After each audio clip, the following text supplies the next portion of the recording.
Just in time. Didn't want to miss this. Fantastic. Are you ready for a story? Yes. Yes. Pyramus and Thisbe were two of the most beautiful youth in all of Babylon. Pyramus, with his dark brown eyes, was the handsomest of the boys.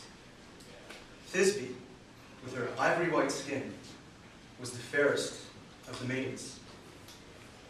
Pyramus and Thisbe were also next-door neighbors. They lived in two houses that were separated by a single wall.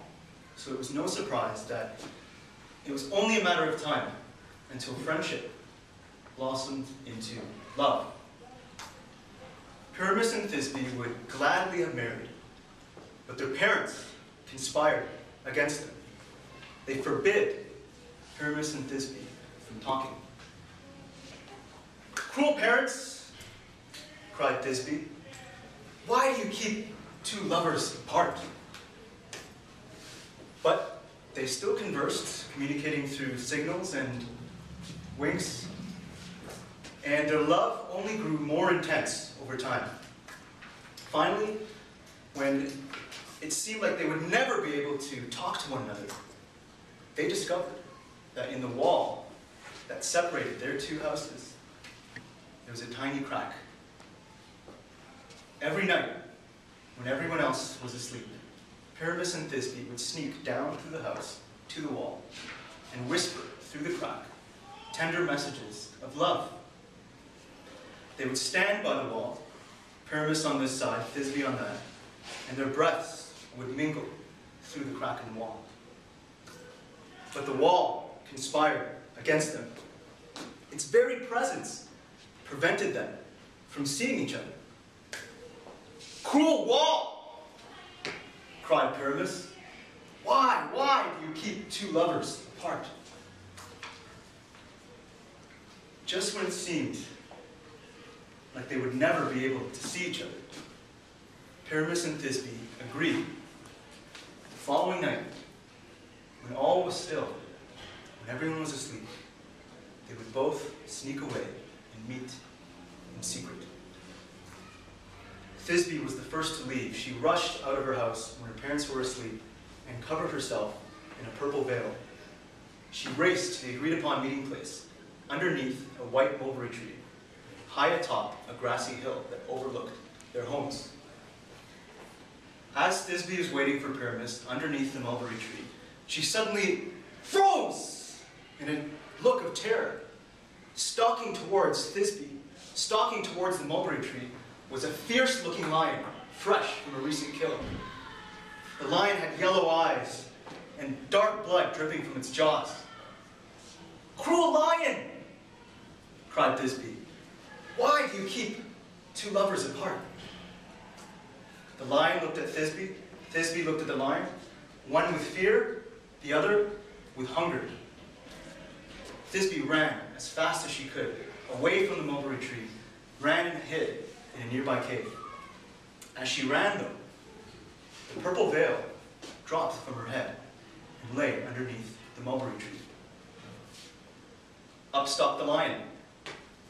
The lion took the veil in his mouth, in his jaws, tossed it and turned it, and left it underneath the tree, covered in blood.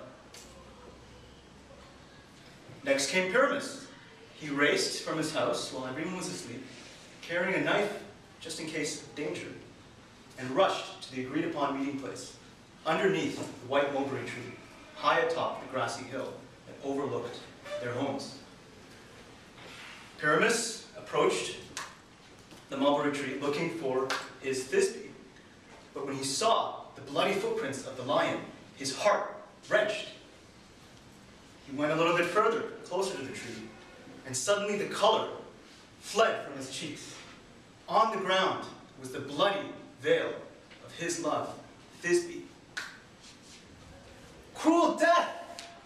cried Pyramus. "Cruel death! Why do you keep two lovers apart?" Pyramus picked up the picked up the bloody veil of Thisbe in one hand. In his other hand, he held the knife. Let my blood cover your veil, Thisbe. Not even death can prevent me from being with my love. Let me show now, with my death, the power of raging love inside me, burning in my veins, flowing through my bones. Pyramus took the knife and thrust it into his heart. Back came Thisbe, rushing back from the cave, still trembling in fear of the lion, but not wishing to disappoint her lover. She came back to the tree, anxiously looking for her Pyramus. As she approached the white mulberry tree, Thisbe, suddenly her heart wrenched when she saw on the ground underneath the tree was the bloody body of Pyramus in the throes of death. Suddenly the color fled from Thisbe's cheeks. She beat her breast. She screamed, "Pyramus! Pyramus! Thy own hand has slain thee. And for my sake," she cried. "But I too can be brave, Pyramus, for my love is as strong as yours." She bent down and picked up the knife from the hands of Pyramus and held it in front of her. "Let my blood also cover your body, Pyramus. Not even death can prevent me from being with my love." She took the knife, plunged it into her heart, and there she lay in the arms of Pyramus. Finally, Pyramus and Thisbe, together, underneath the white mulberry tree, they died. The apotheosis of love. The only evidence today of how hard Pyramus and Thisbe fought for their love can be found in the berries of the mulberry tree, which from then on are colored dark blood red.